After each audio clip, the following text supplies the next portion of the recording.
ಮದುವೆ ಆಗಿದೆ ಅಂತ ಅರ್ಥ. ನೀನು ನಿಜವಾಗಿ ಕರೆಕ್ಟಾಗಿ ಹೇಳ್ತಿದ್ರೆ ನಿನ್ನ ಮಗ ಬದುಕ್ತಾನೋ ಇಲ್ವೋ ನನಗೆ ಗೊತ್ತಿಲ್ಲ ಅಂತ ರಿಲ್ಯಾಕ್ಸ್ ಆಗಿ ಸೋಫಾದಲ್ಲಿ ಹಿಂದಕ್ಕೆ ವಾಲ್ತಾ ಅಂದ ಅಧಿರಾಜ್ ವರ್ಮ.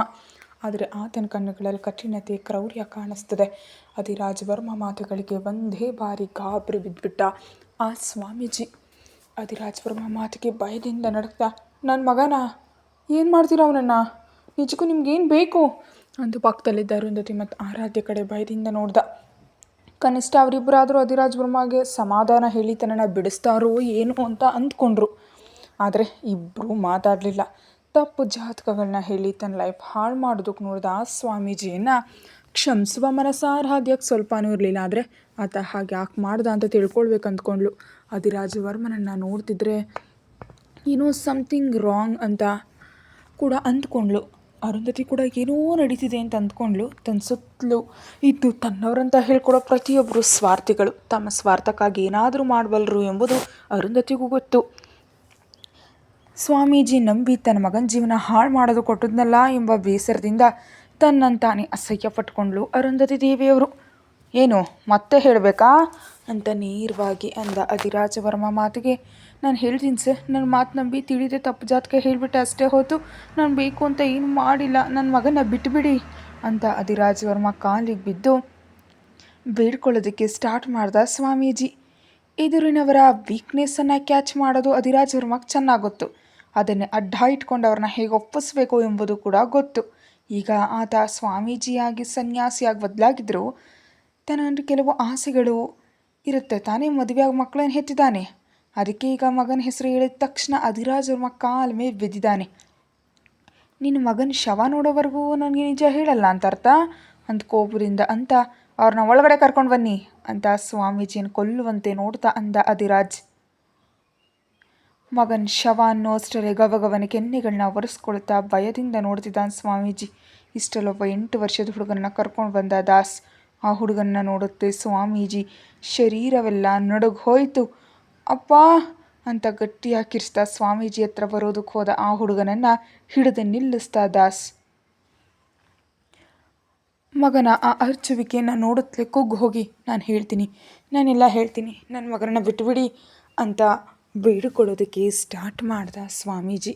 ಸ್ವಾಮೀಜಿನ ಅಧಿರಾಜ್ ವರ್ಮ ಹೇಳು ಎಂಬಂತೆ ನೋಡ್ತಾ ಇರಲು, ನನಗೆ ಹಾಗೆ ತಪ್ಪು ಜಾತಕ ಹೇಳೋದಕ್ಕೊಬ್ಬರು ಮೇಡಮ್ ದುಡ್ಡು ಕೊಟ್ಟರು, ದುಡ್ಡಿನ ಆಸೆಗೆ ಬಿದ್ದು ನಾನು ಸುಳ್ಳು ಹೇಳಿದೆ ಅಂಥೇಳಿ ತಲೆ ತಗ್ಗಿಸ್ದ. ಆತನ ಮಾತುಗಳು ಕೇಳಿದ ಆರಾಧ್ಯ ಆಶ್ಚರ್ಯಪಟ್ಲು. ಅಂದರೆ ಇದರ ಹಿಂದೆ ಯಾರೋ ಇದ್ದಾರೆ ಅಂತ ಅರ್ಥ ಅಂದ್ಕೊಂಡ್ಳು. ನಿನಗೆ ದುಡ್ಡು ಕೊಟ್ಟಿದ್ದು ಯಾರು ಅಂತ ಸೀರಿಯಸ್ ವಾಯ್ಸ್ನಲ್ಲಿ ಕೇಳಿದ ಅಧಿರಾಜ್ ವರ್ಮ. ಒಬ್ಬರು ಮೇಡಮ್ ಕೊಟ್ಟರು, ಆಕೆ ಯಾರಂತ ನನಗೆ ಗೊತ್ತಿಲ್ಲ, ದುಡ್ಡು ಕೊಟ್ಟು ಹೀಗೆ ಹೇಳೋದು ಕೇಳಿದ್ರು, ಹಾಗೆ ಹೇಳಿದೆ ಅಂದ ಕಂಗಾಲಾಗ್ತಾ ನಡಕ್ತಾ ಸ್ವಾಮೀಜಿ. ಇವನನ್ನು ಮ್ಯಾನ್ಷನ್ ಹೊರಗಡೆ ಎಸಿರಿ ಅಂತ ಕೋಪದಿಂದ ಕಿರಿಸ್ದ ಅಧಿರಾಜ್ ವರ್ಮ. ದಾಸ್ ತಕ್ಷಣ ಸ್ವಾಮೀಜಿನ ಆತನ ಮಗನ ಕರ್ಕೊಂಡು ಹೊರಗೊಟ್ಟೋದ.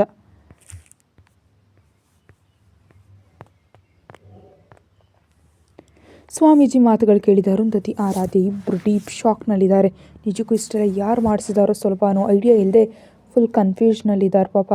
ದಾಸ್ ಅವ್ರನ್ನ ಹೊರಗೆ ಕರ್ಕೊಂಡು ಹೋದ್ಮೇಲೆ ಆರಾಧ್ಯ ಕಡೆ ತಿರುಗಿ, ನೀನು ನಮ್ಮ ರೂಮ್ಗೆ ಹೋಗು ಅಂದ ಅಧಿರಾಜ್ ವರ್ಮ.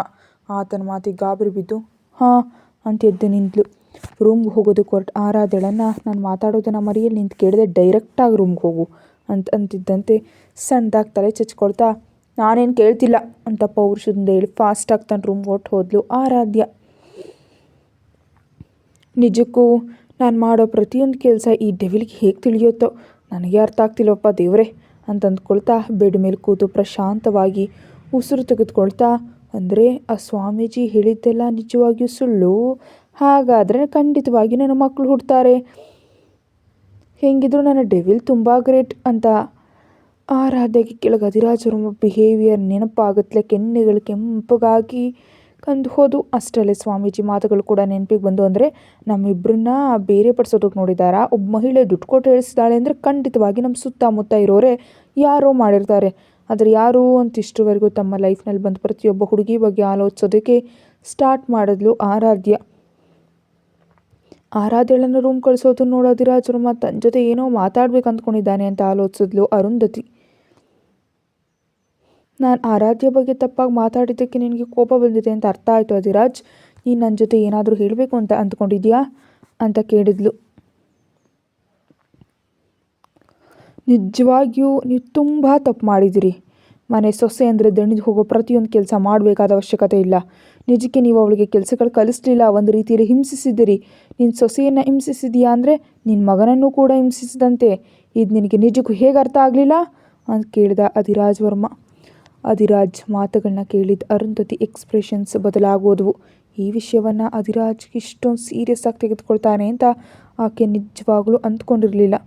ಈಗ ನೀನೇ ನೋಡಿದೆ ಅಲ್ವಾ, ನಿನಗಿರೋ ಮೂಢನಂಬಿಕೆಯನ್ನು ಅಡ್ಡ ಇಟ್ಕೊಂಡು ಆರಾಧ್ಯಳನ್ನು ನನ್ನ ವಿಂಗಡಿಸೋದಕ್ಕೆ ನಿನ್ನ ದಾಳವಾಗಿ ಬಳಸ್ಕೊಂಡಿದ್ದಾರೆ. ಅವಳಿಗೆ ಮಕ್ಕಳಾಗಲ್ಲ ಅಂತ ಸುಳ್ಳು ಹೇಳಿ ನಮಗೆ ಗಲಾಟೆ ಇಡೋದಕ್ಕೆ ನೋಡ್ತಿದ್ದಾರೆ. ಈಗ ನಿಮ್ಮ ಅನುಮಾನಗಳು ಕೂಡ ತೀರಿ ಹೋದಲ್ವಾ. ಇನ್ನು ಮುಂದೆ ಆರಾಧ್ಯ ವಿಷಯದಲ್ಲಿ ನೀವು ಎಂದೂ ತಲೆ ಹಾಕಬೇಡಿ. ಅವಳದು ತುಂಬ ಸಣ್ಣ ವಯಸ್ಸು. ಈಗಲೇ ಅವಳಿಗೆ ಮಕ್ಕಳ ಅವಶ್ಯಕತೆ ಇಲ್ಲ. ಒಂದು ವೇಳೆ ಆರಾಧ್ಯ ಹೆರಬೇಕು ಅಂದ್ಕೊಂಡ್ರು ನಾನು ಹೇರೋದಕ್ಕೆ ಬಿಡಲ್ಲ ಅಂತ ಸೀರಿಯಸ್ ಆಗಿ ಹೇಳಿದ ಅಧಿರಾಜ್ ವರ್ಮ. ಹಾಗೆ ಮಾತಾಡ್ತಿದ್ಯಲ್ಲ ಅಧಿರಾಜ್, ಮದುವೆ ಆದಮೇಲೆ ಮಕ್ಕಳು ಬೇಡ ಅಂದರೆ ಹೇಗೆ?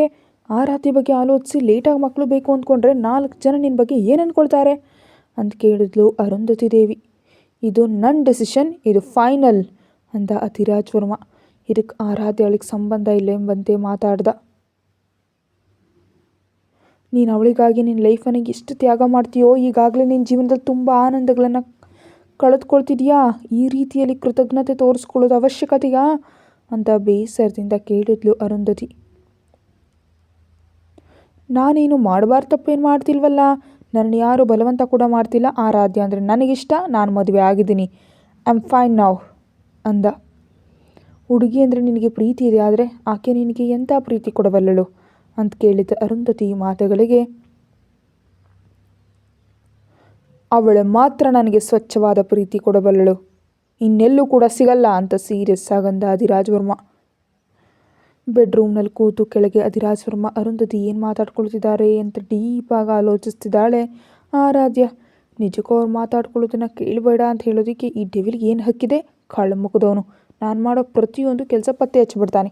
ಒಡಲೆಲ್ಲ ಕಿವಿಗಳು, ಕಣ್ಣುಗಳು. ಅಪ್ಪ ಅಂತ ಬೈದ್ಕೊಳ್ತಾ ರೂಮ್ನೊಳಗೆ ಬರ್ತಿರೋ ಅಧಿರಾಜ್ ವರ್ಮನ್ನ ನೋಡಿದ್ಲೆ ಎಗರಿ ಬೆಡ್ ಮೇಲೆ ಮೊಣಕಾಲು ಉರಿ ಕೂತು, ಅಧಿರಾಜ್ ವರ್ಮ ನೀನು ನಿಜಕ್ಕೂ ಏನಂದೆ? ನಾನು ಮರೆಯಲ್ಲಿ ನಿಂತು ಕೇಳ್ತಿದ್ದೀನಿ ಅಂತ. ನಾನು ಕೇಳ್ತಿರೋದನ್ನು ನೀನು ಯಾವಾಗ ನೋಡಿದೆ ಅಂತ ಆತನ ಮೇಲೆ ಗುರ್ರಂದ್ಲು ಆರಾಧ್ಯ. ಇನ್ನು ಸಣ್ಣ ಹುಡುಗಿ ಫೇಸ್ನಲ್ಲಿರೋ ಆರಾಧ್ಯ ನೋಡಿ, ಈಗ ಆಕೆ ಒಂದು ಮಗುವಿಗೆ ತಾಯಿ ಆದರೆ ಎಲ್ಲರೂ ಅವಳನ್ನು ನೋಡಿ ಆ ಬೇಬಿಗೆ ಅಕ್ಕ ಅಂದ್ಕೊಳ್ತಾರೆ ಹೊರತು ಅಮ್ಮ ಅಂದ್ಕೊಳ್ಳಲ್ಲ ಅಂತ ಅಂದ್ಕೊಂಡ ಅಧಿರಾಜ್ ವರ್ಮ. ಆದರೆ ಏನೇ ಇದ್ರೂ ಆರಾಧ್ಯ ಮಕ್ಕಳು ಹೇರೋದಕ್ಕೆ ಇದು ಕರೆಕ್ಟ್ ಟೈಮ್ ಅಲ್ಲ ಅಂದ್ಕೊಂಡ ಅಧಿರಾಜ್. ಆರಾಧ್ಯ ಅಂದರೆ ಆತನಿಗೆ ತುಂಬ ಬೆಲೆ ಬಾಳುವ ನಿಧಿ ಹಾಗೆ. ಅದಕ್ಕೆ ಅವನ್ನ ತುಂಬ ಜಾಗ್ರತೆಯಾಗಿ ನೋಡ್ಕೊಳ್ಬೇಕು ಅಂತ ಅಂದ್ಕೊಂಡಿದ್ದಾನೆ. ತನ್ನ ಕಡೆ ಕಣ್ಣುಮಿಟಕಿಸ್ದೇ ನೋಡ್ತಿರೋ ಅಧಿರಾಜ್ ವರ್ಮನ್ನ ನೋಡ್ತಾ, ಅಧಿರಾಜ್ ನಿಜಕ್ಕೂ ನೀನೇನು ಆಲೋಚಿಸ್ತಿದ್ಯಾ ಅಂತ ಕೇಳಿದ್ಲು ಆರಾಧ್ಯ. ಅವಳನ್ನ ತನ್ನ ಹತ್ರ ಕೇಳಿಕೊಂಡು ತೋಳ್ನಲ್ಲಿ ಬಂಧಿಸ್ತಾ ಇಬ್ಬರ ತುಟಿಗಳನ್ನ ಒಂದಾಗಿಸ್ದ. ಒಂದು ಕೈನು ಅವಳ ತಲೆ ಹಿಂಭಾಗ ಕಳಿಸಿ ಇನ್ನೊಂದು ಕೈಯಿಂದ ನಡುವನ್ನು ಅಳಿಯೋದಕ್ಕೆ ಸ್ಟಾರ್ಟ್ ಮಾಡ್ದ. ಸಡನ್ನಾಗಿ ಹಾಗೆ ಮಾಡಿದ ಅಧಿರಾಜ್ ವರ್ಮನಿಗೆ ಉಸಿರಾಡಲಾಗದೆ ಆರಾಧ್ಯ 1 ನಿಮಿಷ ಕಾಬಿರಿ ಬಿದ್ದೋಗ್ಬಿಟ್ಲು. ಆತನನ್ನು ತಳ್ಳೋದಕ್ಕೆ ಟ್ರೈ ಮಾಡಿದ್ಲು, ಆದರೆ ನಮ್ಮ ಡೆವಿಲ್ ಕದಲ್ಬೇಕಲ್ಲ.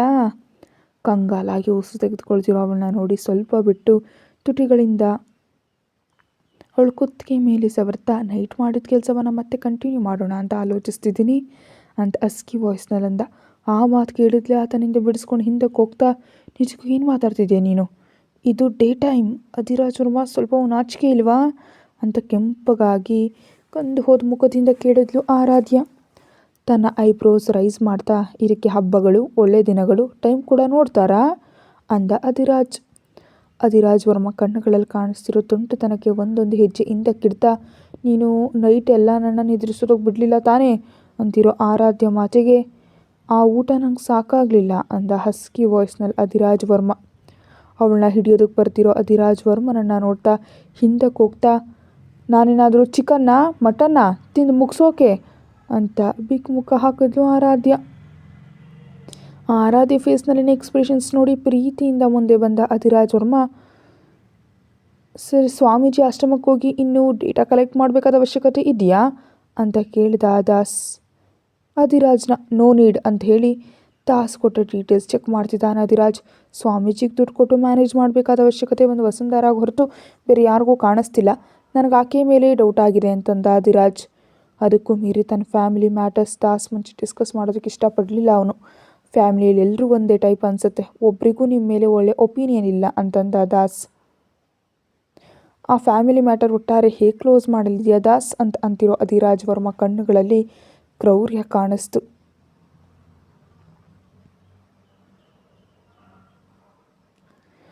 ಆದರೆ ಅದೇ ಆರಾಧ್ಯನಲ್ಲಿ ಭಯವನ್ನು ಇನ್ನೂ ಸ್ವಲ್ಪ ಹೆಚ್ಚಿಸ್ತು. ಓಕೆ ಟೆನ್ಷನ್ ಪಡ್ಬೇಡ, ಈಗ ಬಿಡ್ತಿದ್ದೀನಿ ಅಂತಂದಿದ್ದ ಅಧಿರಾಜ್. ಅಮ್ಮಯ್ಯ ಅಂದ್ಕೊಂಡ ತಕ್ಷಣ ಅಧಿರಾಜ್ ವರ್ಮನ ನಂಬಲಾಗದೆ ನಾನು ಆಫೀಸ್ಗೆ ಹೋಗ್ತಿದ್ದೀನಿ ಅಂತ ಕಂಗಾಲಾಗಿ ಹೇಳಿದ್ಲು. ಆದರೆ ಅವಳು ಹೋಗೋದು ಖಂಡಿತವಾಗಿಯೂ ವೀಡಿಯೋ ಗೇಮ್ಸ್ ಆಡೋದಕ್ಕೆ ಎಂಬುದು ಅಧಿರಾಜ್ಗೆ ಎಂದೋ ಗೊತ್ತು. ಮಹಲ್ನಲ್ಲಿ ಒಬ್ಬಳನ್ನೇ ಬಿಡೋದಕ್ಕಿಂತ ಆಫೀಸ್ನಲ್ಲಿ ಬಿಡೋದು ಬೆಟರ್ ಅಂತ ಅಂದ್ಕೊಂಡ. ಸರಿ, ನಾನು ಡ್ರಾಪ್ ಮಾಡ್ತೀನಿ, ನಡಿ ಅಂದ ಅಧಿರಾಜ್. ನೀನು ಕೂಡ ಹೊರಗೆ ಹೋಗ್ತಿದ್ಯಾ ಅಂತ ಕೇಳಿದ್ಲು ಆರಾಧ್ಯ. ಸ್ವಲ್ಪ ವರ್ಕ್ ಇದೆ ಅಂತ ಹೇಳಿ ಸ್ವಲ್ಪ ಸಮಯದ ನಂತರ ಆರಾಧ್ಯಳನ್ನು ಆಫೀಸ್ನಲ್ಲಿ ಡ್ರಾಪ್ ಮಾಡಿ ತನ್ನ ಆಫೀಸ್ಗೆ ಹೊರಟು ಹೋದ ಅಧಿರಾಜ್. ಹ್ಯಾಂಡ್ ಬ್ಯಾಗ್ ತಿರುಗಿಸ್ತಾ ಒಳಗಡೆ ಬರ್ತಿರೋ ಆರಾಧ್ಯಳನ್ನು ನೋಡಿ, ಏನೇ ಅತ್ತ ಇತ್ತಾದ ಟೈಮ್ನಲ್ಲಿ ಆಫೀಸಿಗೆ ಬಂದಿದ್ಯಾ ಅಂತ ಅವಳಿಗೆ ಎದುರು ಬಂದಳು ಕಾವ್ಯ.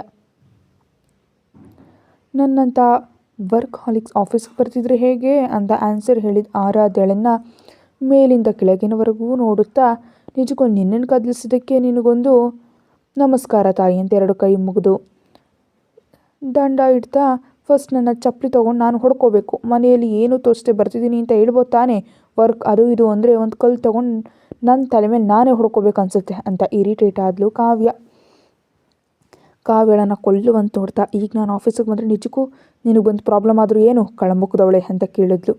ನನಗೆ ಪ್ರಾಬ್ಲಮ್ ಏನೂ ಇಲ್ಲಮ್ಮ ತಾಯಿ, ನಿನ್ನ ಮುಖ ನಿಜಕ್ಕೂ ಇಷ್ಟಕ್ಕೂ ನೆನ್ನೆ ರೆಸ್ಟೋರೆಂಟ್ನಲ್ಲಿ ಮಾತಾಡ್ಕೊಂಡಿದ್ರ ಬಗ್ಗೆ ಏನು ಮಾಡಿದೆ, ನಿನಗೆ ಅಧಿರಾಜ್ ವರ್ಮ ಸರ್ಗೆ ಮಧ್ಯೆ ಗಲಾಟೆ ಕಡಿಮೆ ಆಯಿತಾ ಹೌದಾ ಅಂದ್ಲು. ಆದರೂ ನಿನ್ನನ್ನು ನೋಡ್ತಿದ್ರೆ ನಿಜಕ್ಕೂ ಹಾಗೆ ಅನ್ನಿಸ್ತಿಲ್ಲ ಬಿಡು ಅಂತ ಆರಾಧ್ಯಳನ್ನು ಮೇಲಿಂದ ಕೆಳಗೆ ನೋಡ್ತಾ ಅಂದ್ಲು ಕಾವ್ಯ. ಅದು ನಿನಗೆ ಹೇಗೆ ತಿಳಿತು ಅಂತ ಕಾವ್ಯಳನ್ನು ನೋಡ್ತಾ ಕೇಳಿದ್ಲು ಆರಾಧ್ಯ. ನಮ್ಮವ್ರು ದಿನ ಇರೋದಕ್ಕಿಂತ ಹುಷಾರಾಗಿದ್ದಾರೆ. ಫಸ್ಟ್ ನೈಟಾ ಆಯಿತಾ, 2 ದಿನಗಳವರೆಗೂ ಬೆಡ್ ಇಳಿಯಲ್ಲ, ಆದರೆ ತಮ್ಮನ್ನು ಯಾವ ಆ್ಯಂಗಲ್ನಲ್ಲಿ ನೋಡಿದ್ರೂ ನನಗೆ ಹಾಗೆ ಅನ್ನಿಸ್ತಿಲ್ಲ ಅಂದ್ಲು ಕಾವ್ಯ. ಕಾವ್ಯ ಮಾತಿಗೆ ಬಾಯಿ ತೆರೆದುಕೊಂಡು, ನಿಜವಾಗ್ಲೂನಾ ಅಂತ ಕೇಳಿದ್ಲು ಆರಾಧ್ಯ. ಹೌದು, ನನಗೆ ಕೂಡ ನಮ್ಮ ಅಜ್ಜಿ ಹೇಳಿದ್ರು ಅಂತ ಕಾವ್ಯ ಅಂತಿದ್ದಂತೆ, ಇಂಥವೆಲ್ಲ ನಿನಗೆ ಹೇಳೋದಕ್ಕೆ ನಾಚಿಕೆ ಆಗಲ್ವಾ ಅಂತ ಕಿರ್ಚಿದ್ಲು ಆರಾಧ್ಯ. ಆದರೆ ಅಧಿರಾಜ್ ವರ್ಮ ಅದಕ್ಕೂ ಮುಂಚಿನ ದಿನ ಹೇಳಿದ ಮಾತುಗಳು ನೆನಪಿಗೆ ಬಂದು ಮೆಲ್ಲಗೆ ನಾಚಿಕೆ ಪಟ್ಲು. ಲಾಸ್ಟ್ ನೈಟ್ ನಡೆದಿದ್ರ ಬಗ್ಗೆ ಕಾವ್ಯ ಜೊತೆ ಡಿಸ್ಕಸ್ ಮಾಡೋದಕ್ಕೆ ಇಷ್ಟಪಡಲಿಲ್ಲ. ತಕ್ಷಣವೇ ಟಾಪಿಕ್ ಚೇಂಜ್ ಮಾಡಿ, ನಿನಗೊಂದು ವಿಷಯ ಹೇಳಬೇಕು ಅನ್ನುತ್ತಾ ಕಾವ್ಯಳನ್ನು ತನ್ನ ಕ್ಯಾಬಿನ್ ಒಳಗೆ ಎಳ್ಕೊಂಡು ಹೋಗಿ ಸೋಫಾದಲ್ಲಿ ಕೂರಿಸಿ ತನ್ನ ಪಕ್ಕದಲ್ಲಿ ಕೂತ್ಲು ಆರಾಧ್ಯ. ಏನು ಹೇಳಬೇಕು, ಗುಡ್ ನ್ಯೂಸಾ ಬ್ಯಾಡ್ ನ್ಯೂಸಾ, ನನಗೆ ತಲೆನೋವು ಬರೋ ನ್ಯೂಸಾ ಅಂತ ಭಯದಿಂದ ಕೇಳಿದ್ಲು ಕಾವ್ಯ. ಖಂಡಿತವಾಗಿಯೂ ಬ್ಯಾಡ್ ನ್ಯೂಸ್ ಅಂತ ಕೋಪದಿಂದ ಅಂತಿದ್ದಂತೆ, ದೇವ್ರೇ ನನಗೆ ಆ ಕೈಯ ಇಂಥ ಬಂಪರ್ ಆಫರ್ಗಳು ಕೊಡ್ತಿದ್ಯಾ ಅಂತ ಗಾಳಿಯಲ್ಲಿ ನೋಡ್ತಾ ಅಳುವಂತೆ ಆ್ಯಕ್ಟ್ ಮಾಡಿದ್ಲು ಕಾವ್ಯ. ಓವರ್ ಆ್ಯಕ್ಟಿಂಗ್ ಮಾಡಿದೆ, ಫಸ್ಟ್ ನಾನು ಹೇಳೋದನ್ನು ಕೇಳು ಅಂತ ಆರಾಧ್ಯ ಕಿರ್ಚಿತ್ಲೆ. ಸರಿ ಹೇಳು ಅಂತ ಸ್ಟ್ರೈಟಾಗಿ ಕೂತ್ಲು ಕಾವ್ಯ. ನಿನಗೆ ಗೊತ್ತು ತಾನೇ, ಆ ಸ್ವಾಮೀಜಿ ನನಗೆ ಮಕ್ಕಳು ಹುಟ್ಟಲ್ಲ ಅಂತ ಹೇಳಿದ್ದು ಅಂತ ಅಂತಿದ್ದಂತೆ, ಅದಕ್ಕೆ ತಾನೇ ಅವನನ್ನು ಫುಲ್ಲಾಗಿ ಒಗೆದು ಹಾಗೆ ಬಂದಿದ್ದು ಅಂದ್ಲು ಕಾವ್ಯ. ಹೇಯ್, ನಾನಲ್ವೇ ಇವತ್ತು ಅಧಿರಾಜ್ ವರ್ಮ ಸ್ಟ್ರಾಂಗಾಗಿ ಕೋಟಿಂಗ್ ಕೊಟ್ಟಿದ್ದಾರೆ ಗೊತ್ತಾ ಅಂತ ಸ್ವಾಮೀಜಿ ವಿಷಯದಲ್ಲಿ ಅಧಿರಾಜ್ ವರ್ಮ ಮಾಡಿದ ಪ್ರತಿಯೊಂದನ್ನು ಪಿನ್ ಟು ಪಿನ್ ಹೇಳಿಬಿಟ್ಲು ಆರಾಧ್ಯ. ಹೇಳಿದ್ನಲ್ಲಿ ಕೇಳಿದ ಕಾವ್ಯ ಕೋಪದಿಂದ ಹಲ್ಲು ಕಡಿತಾ, ನಿಜಕ್ಕೂ ಅಂಥವ್ರನ್ನ ಕೊಂದು ಹಾಕಬೇಕು, ದುಡ್ಡಿಗಾಗಿ ಈ ರೀತಿ ಕೆಲಸ ಮಾಡ್ತಾರಾ, ಹೆಣ್ಮಕ್ಳು ಲೈಫ್ ಅಂದ್ರೆ ಅವನಿಗೆ ಅಷ್ಟೊಂದು ಆಟನಾ ಅಂತ ಸೀರಿಯಸ್ ಆದಳು ಕಾವ್ಯ. ನಿಜಕ್ಕೂ ಇದರ ಹಿಂದೆ ಯಾರಿದ್ದಾರೋ ಇಷ್ಟರವರೆಗೂ ಟ್ರೇಸ್ ಆಗಿಲ್ಲ, ಯಾರಪ್ಪ ಅಂತ ನಾನು ಕೂಡ ಮಾರ್ನಿಂಗಿಂದ ಆಲೋಚನೆ ಮಾಡ್ತಿದ್ದೀನಿ, ಆದರೆ ಒಬ್ಬರು ನನಗೆ ಅನ್ನಿಸ್ತಾ ಇಲ್ಲ ಯಾರು ಅಂತ ತನ್ನ ತೋರು ಬೆರಳಿನಿಂದ ಗಡ್ಡದ ಮೇಲೆ ಹೊಡ್ಕೊಳ್ತಾ ಅಂದ್ಲು ಆರಾಧ್ಯ. ಅಯ್ಯೋಯ್ಯೋ, ತಮ್ಮ ಬುದ್ಧಿವಂತಿಕೆಗೆ ಅರ್ಥ ಆಗ್ಬಿಟ್ರೆ ಆಶ್ಚರ್ಯ ಪಡಬೇಕು, ಅರ್ಥ ಆಗ್ತಿದ್ರೇನಂತೆ, ಆದರೂ ಅದನ್ನೆಲ್ಲ ನಿನಗೆ ಯಾತಕ್ಕೆ, ನಿಂಗೆ ತಿಳಿದಿದ್ರು ಬರೋನಷ್ಟೇ ಏನಿಲ್ಲ ಬಿಡು, ಅಧಿರಾಜ್ ವರ್ಮ ಸರ್ಗೆ ತಿಳಿದಿದೆ ಅಲ್ವಾ, ಅದು ಸಾಕು, ಮಿಕ್ಕದೇನೆಲ್ಲ ಬಿಡು ಸರ್ ನೋಡ್ಕೊಳ್ತಾರೆ ಅಂದ್ಲು ಕಾವ್ಯ. ಅಂದರೆ ನಾನು ಅಷ್ಟೊಂದು ತಿಳುವಳಿಕೆ ಇಲ್ದೋಳ ಥರ ಕಾಣಿಸ್ತಿದ್ದೀರಾ ನಿನ್ನ ಕಣ್ಣಿಗೆ ಅಂತ ಕೋಪದಿಂದ ಕಾವ್ಯ ಮೇಲೆ ಮುಗಿಬಿದ್ಲು ಆರಾಧ್ಯ. ಕೈಗಳಿಂದ 2 ಕೆನ್ನೆಗಳ ಮೇಲೆ ಹೊಡ್ಕೊಳ್ತಾ, ತಾಯಿ ನಿಂಗೊಂದು ನಮಸ್ಕಾರ ಅಮ್ಮ ಅಂತ ನೀನು ಹೀಗನ್ನಲ್ಲ ಅಂತ ಹೇಳ್ತಾ, ಮ್ಯಾಟರ್ಗೆ ಬಾ ಫಸ್ಟು, ಅನಾವಶ್ಯಕ ವಿಷಯಗಳನ್ನ ಹಿಡಿದು ಕೆದಕ್ತಿದೆಯಾ ಅಷ್ಟೇ ಹೊರತು ಅವಶ್ಯಕವಾದದನ್ನು ಮಾತಾಡಲ್ಲ ಅಂತ ಬೇಸರದಿಂದ ಅಂದ್ಲು ಕಾವ್ಯ. ಕೆಲವ್ರ ಮೇಲೆ ಅನುಮಾನ ಬಂದಿದೆ, ಅವರಲ್ಲಿ ಯಾರೋ ನಿನಗೆ ಅರ್ಥ ಆದರೆ ಹೇಳು ಅಂದ್ಲು ಆರಾಧ್ಯ. ಇಷ್ಟಕ್ಕೂ ಯಾರವರು ಅಂತ ಸೀರಿಯಸ್ ಆಗಿ ಕೇಳಿದ್ಲು. ನಮ್ಮಿಬ್ಬರನ್ನ ದೂರ ಮಾಡ್ಕೊಳ್ಬೇಕು ಅಂದ್ಕೊಳ್ಳುವವರಲ್ಲಿ ಫಸ್ಟ್ ಇರೋದು ನವ್ಯ. ಅದು ಈ ಮಧ್ಯೆಯಲ್ಲೂ ಕಾಣಿಸ್ತಿಲ್ಲ. ಸೊ ಅದೇನು ಮಾಡ್ತಿದ್ದಾಳೆ ಅಂತ ಸ್ವಲ್ಪ ನನಗೆ ಅನುಮಾನ ಅಂದ್ಲು ಆರಾಧ್ಯ. ಆರಾಧ್ಯ ಮಾತಿಗೆ ಅದು ಅವ್ರನ್ನ ಕೂಡ ಕಡಿಮೆ ಅಂದಾಜು ಮಾಡಬಾರ್ದು, ಆಲೋಚಿಸ್ಬೇಕಾದ ವಿಷಯವೇ. ಮತ್ತೆ ಎರಡನೆಯವ್ರು ಯಾರು ಅಂತ ಕೇಳಿದ್ಲು ಕಾವ್ಯ ಕ್ವಶನ್ ಮಾರ್ಕ್ ಫೇಸ್ ಹಾಕಿ. ಇನ್ಯಾರು? ಪೇಷಂಟ್ ಪಾಪು. ನನ್ನ ಹತ್ರ ಮೂರ್ಛೆ ಬಿದ್ದು ಬೀಳುತ್ತಾ ಒಂದಲ್ಲ ಇಂಥ ಹುಚ್ಚು ಕೆಲಸಗಳನ್ನ ಮಾಡೋದ್ರು ಕೂಡ ಅದು ಫಸ್ಟ್ ಇರುತ್ತೆ ಅಂತ ಹಲ್ಲು ಕಡಿತಾ ಕೋಪದಿಂದ ಅಂದ್ಲು ಶ್ರಾವಣಿಯನ್ನು ನೆನಪು ಮಾಡ್ಕೊಳ್ತಾ. ಹಾಂ, ಈ ಪಾಪನನ್ನು ಕೂಡ ಕಡಿಮೆ ಅಂದಾಜು ಮಾಡೋದಕ್ಕೆ ಸಾಧ್ಯನೇ ಇಲ್ಲ. Second option okay. ಮತ್ತು ಮೂರನೇ ಬ್ಲ್ಯಾಕ್ ಶಿಪ್ ಯಾರು ಅಂತ ಕ್ಯೂರಿಯಸ್ ಆಗಿ ಕೇಳಿದ್ಲು ಕಾವ್ಯ. ಕಾವ್ಯ ಮಾತುಗಳಿಗೆ ಅವಳ ಕಡೆ ತಿರುಗಿ ಇನ್ಯಾರು? ನೀನೇ ಅಂತ ತುಂಬ ಈಸಿಯಾಗಿ ಅಂದ್ಲು ಆರಾಧ್ಯ. ಆರಾಧ್ಯ ಮಾತಿಗೆ ತನ್ನ ಮೇಲೆ ಬಿಟ್ಟು ಬಿದ್ದಷ್ಟು ರಿಯಾಕ್ಷನ್ ಕೊಟ್ಟು, ದಿಗ್ಗೇಡಿ, ನಾನು ನಿನಗೇನು ಅನ್ಯಾಯ ಮಾಡಿದೆ?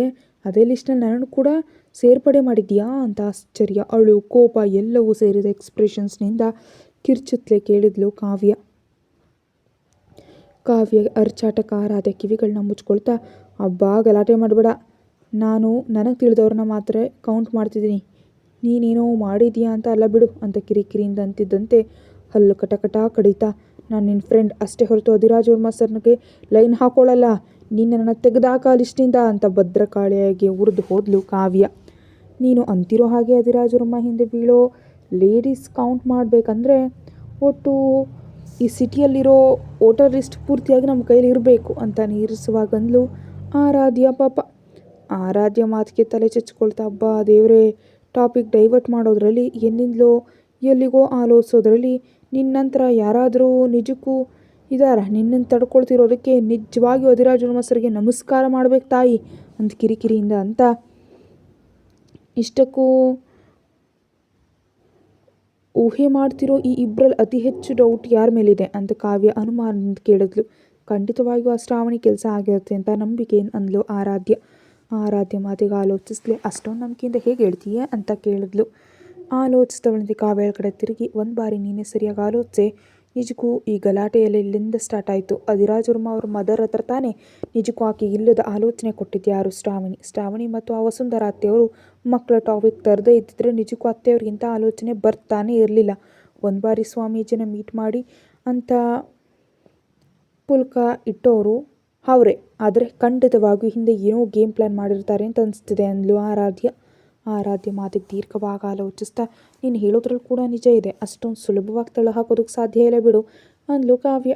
ಇದರಲ್ಲಿ ಡೌಟೇ ಇಲ್ವೇ, ಖಂಡಿತ ಇದು ಶ್ರಾವಣಿ ಕೆಲಸ. ನಿಜಕ್ಕೂ ಅವರು ಬರದೇ ಇದ್ದಿದ್ರೆ ಅತ್ತೆಯವ್ರಿಗಂತ ಆಲೋಚನೆ ಬರ್ತಿರ್ಲಿಲ್ಲ. ಕೇವಲ ಆಕೆ ನನ್ನಿಂದ ಮನೆ ಜವಾಬ್ದಾರಿಗಳನ್ನ ಇಸ್ಕೊಂಡು ಬದ್ಧತೆಯಿಂದ ಇರಬೇಕು ಅಂತ ಮಾತ್ರವೇ ಎಕ್ಸ್ಪೆಕ್ಟ್ ಮಾಡಿದ್ರು ಅಂದ್ಲು ಆರಾಧ್ಯ. ಅವಳ ಮಾತಿಗೆ ಸ್ವಲ್ಪ ಕಂಗಾಲಾಗ್ತಾ, ಒಂದು ವೇಳೆ ಇವೆಲ್ಲವನ್ನು ಅವರೇ ಮಾಡಿದರೆ ನೀನು ತುಂಬ ಜಾಗೃತಿಯಾಗಿರ್ಬೇಕು ಆರಾಧ್ಯ, ಯಾಕೋ ಅವರು ತುಂಬ ರಾಂಗ್ ಪರ್ಸನ್ಸ್ ಥರ ಕಾಣಿಸ್ತಿದ್ದಾರೆ ಅಂದ್ಲು ಕಾವ್ಯ ಕಂಗಾಲಾಗಿ. ಅವಳ ಮಾತಿಗೆ ಡಲ್ಲಾಗ್ತಾ, ನಾನು ಕೂಡ ಅದನ್ನೇ ಆಲೋಚಿಸ್ತಿದ್ದೀನಿ, ಸಿಚುಯೇಷನ್ ಸ್ವಲ್ಪ ವರ್ಸ್ಟ್ ಆಗಿ ಅನ್ನಿಸ್ತಿದೆ ಅಂತ ಮೆಲ್ಲಗಂದ್ಲು ಆರಾಧ್ಯ. ಡಲ್ಲಾದ ಆರಾಧ್ಯಳನ್ನು ನೋಡ್ತಾ ಅವಳನ್ನು ಸಮಾಧಾನ ಪಡಿಸ್ತಾ, ನೀನು ಅಷ್ಟೊಂದು ಬೇಸರ ಮಾಡ್ಕೊಳ್ಳೋ ಅವಶ್ಯಕತೆ ಇಲ್ಲ, ನೀನು ಹಿಂದೆ ಅಧಿರಾಜ್ ವರ್ಮ ಸರ್ ಇದ್ದಾರೆ, ಅವ್ರು ಇರೋವರೆಗೂ ನಿನ್ನ ಮೇಲೆ ನೋಣ ಕೂಡ ಕೂರೋದಕ್ಕೆ ಬಿಡಲ್ಲ, ನೀನೇನು ಕಂಗಾಲು ಪಡಬೇಡ ಅಂತ ನಗ್ತಾ ಅಂದ್ಲು ಕಾವ್ಯ.